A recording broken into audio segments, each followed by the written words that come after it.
ভাই দেশে খেলবানি বাংলাদেশের জার্সিতে ভাই হামজা চৌধুরী আসছেন।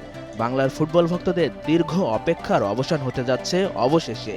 ভারতের মাটিতে ভারতের বিপক্ষে লাল সবুজের জার্সিতে হামজা চৌধুরীর অভিষেক হবে।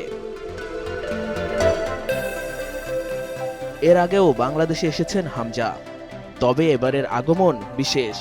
তাই তো ইংল্যান্ড থেকে তার সফর সঙ্গী হিসাবে মা, স্ত্রী, ৩ সন্তান, 2 ভাই সহ 9 জন আসছেন। বাবা এসেছেন আগেই। ঢাকা থেকে ভারতের শিলং সফরে হামজার সঙ্গী হবেন অন্তত 16 থেকে 17 জন। বাংলাদেশের হয়ে তার প্রথম ম্যাচের সাক্ষী হতে চান পরিবারের সবাই। শেফিল্ড ইউনাইটেডের হয়ে খেলায় মিডফিল্ডার 17 তারিখ সোমবার বাংলাদেশে আসবেন। চুল পড়া অনেক কমে গেছে, থ্যাংক ইউ মা। চুলের ভিটামিন জুই মাল্টিভিটামিন কোকোনাট অয়েল। তবে ঢাকায় নয়, সকাল 11:40 সিলেট আন্তর্জাতিক বিমানবন্দরে নামবেন তিনি। সেখান থেকে নারীর টানে সরাসরি হবিগঞ্জে গ্রামের বাড়িতে যাবেন তিনি। 17 মার্চ সোমবার হামজা রাত কাটাবেন হবিগঞ্জের গ্রামের বাড়িতেই। 18 মার্চ পুরো দিন সেখানেই থাকার কথা।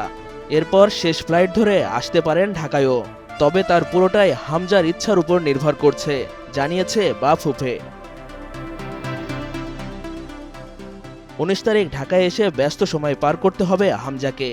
মঙ্গলবার দুপুরে টিম হোটেলে অফিসিয়াল প্রেস কনফারেন্সে গণমাধ্যমের মুখোমুখি হবেন তিনি। তার আগে সকালে দলীয় ফটো সেশন হবে। এরপর বিকেলে অথবা সন্ধ্যায় অনুশীলনে নামার কথাও আছে তার। যদিও দলের অনুশীলনের ব্যাপারটা নির্ভর করছে কোচ হ্যাভিয়ার কাবরেরার উপর। 20 মার্চ সকালে ফ্লাইটে বাংলাদেশ ফুটবল দলের সাথে কলকাতা হয়ে শিলংয়ে যাবেন হামজা চৌধুরী। 25 মার্চ শিলংয়ের জওহরলাল নেহরু স্টেডিয়ামে এএফসি এশিয়ান চ্যাম্পিয়নশিপের বাছাইয়ের ম্যাচে ভারতের মুখোমুখি হবে লাল সবুজের বাংলাদেশ। তারই অংশীদার হবেন এই ফুটবলার।